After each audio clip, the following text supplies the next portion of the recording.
What if a huge piece of 20th century history, a story we all think we know, wasn't the full picture? What if that narrative was deliberately constructed?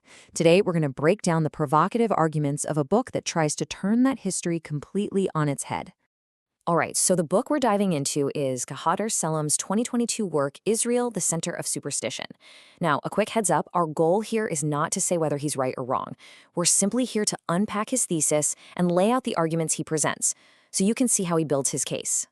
So this question is really the foundation for his entire case. The author, Khadir Salem, frames the creation of Israel not as some kind of historical inevitability, but as a meticulously constructed superstition, as he calls it, designed to serve very specific interests.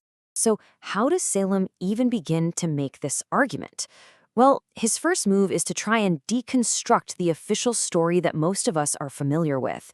And that brings us right to our first section, a history that he claims is highly contested. This is the absolute core of his argument, what he calls the final touch thesis. Now get this.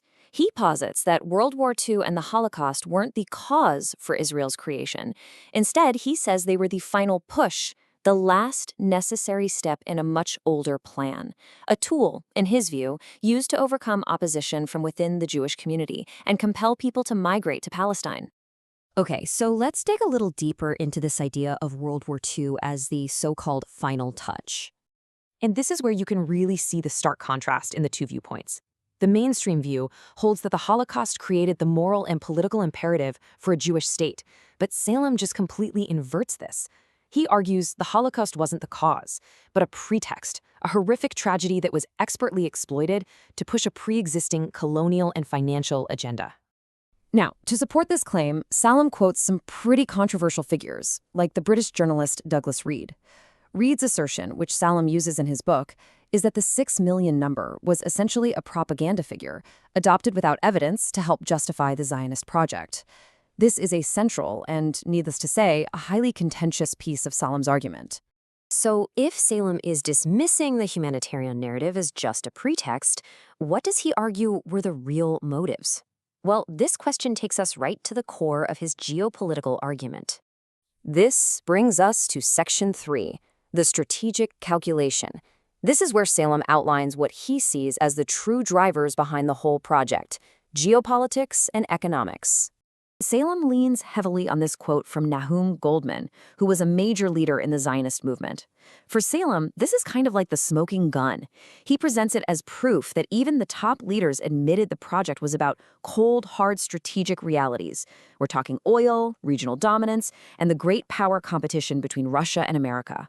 So Salem lays out these real reasons pretty clearly.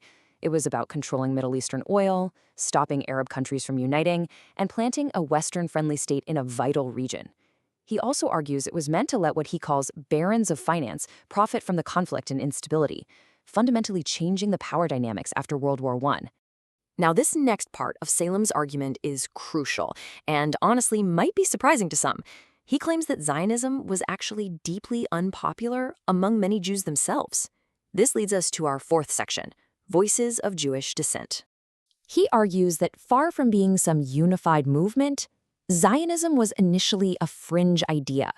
He cites other authors to make the case that it faced intense opposition from religious and community leaders who actually saw it as a betrayal of Jewish teachings.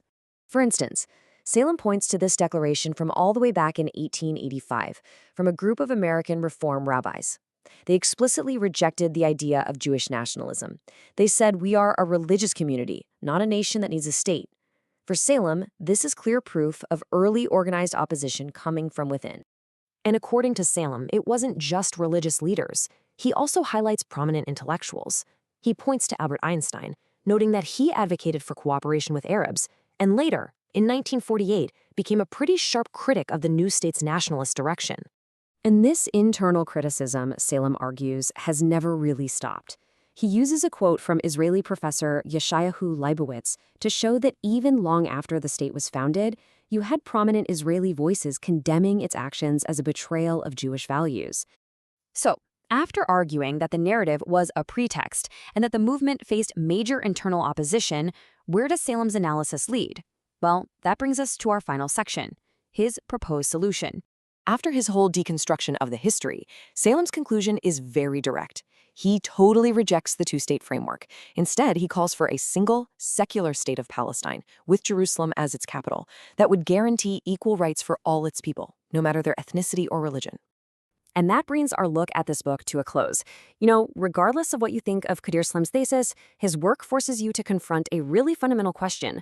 How do the stories we tell about the past define the conflicts of today, and what happens when someone comes along and challenges those stories so radically?